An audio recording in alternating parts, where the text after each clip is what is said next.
خیر کې خلکو تخپې او ډالۍ هم شروع کړې وله وړې هلک باړو د چا نه سا اخیستل نه خلکو ته به هر څه واپس کول ایسه هم د چا نه اخیستل خلک وی دا خو ډېر لوی پیر دی د الله شان دی چې د چا نه څه نه اخلي نو خلک وی دا ډېر لوی سړی دی دا کم ملا چې واده نه کړی که نه دا د خلکو په نظر کې ولی الله د زمانې وي زه وایم چې واده نه کوي قسم په خدای د دعا نوم نه دی ځه دا د ایلو نرګ دی نه بانګ وي او نه دا ګیچی پوه شوې که نه بانګ وي او نه ګیچی د نن زمانې لږ دی هلکان د نن زمانې پېژني اوسه که نه په ارامي چرګوټو ته خدای ګوغه خلک نښتې خلیفه دې خفه کېږي نه خو په ارامي چرګوټې په خپلو خپو نه شي او د رستا پاپو کې بس طاقت پیدا کړي هلکه غوښې وکړه چې طاقت دکې پیدا شي نو صاحب چې کوم مولا واده نه کوي د خلکو په نظر کې لوی سړی نه واده د رسول الله مبارک سنت دی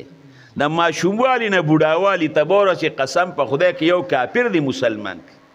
او چې واده دی وکړه که نه انشاءالله 5 شپږ کاله چې تېرېږي درځن مسلمانان خو چې تتري نه الله به د کور کې پیدا کړي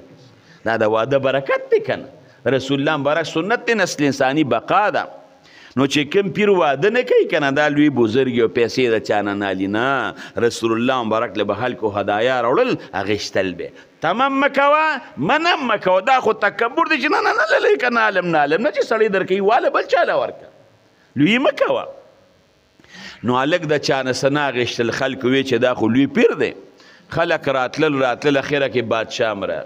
بادشاه راغی ځان سره تحفې تحایو پې راوړي او دی لګیا دي مونځونه او نفلونه هم کوي او الله الله تسبیح دی چې کله سلام وګرځو سړي وله آواز ورکړه جي بادشاه سلامت راغلی وي بادشاه ته وی چې زه خپل کار کوم وی بلا تحفې راوړي بادشاه ته وی تحفې رې سنبال که موږ ستا په تحفو باندې څه کوو زه په بادشاه څه کوم بادشاه وی چې تحفې هم نالي او بادشاه باندې پروا نه ساتي خو بس رسېدلی هم دا دی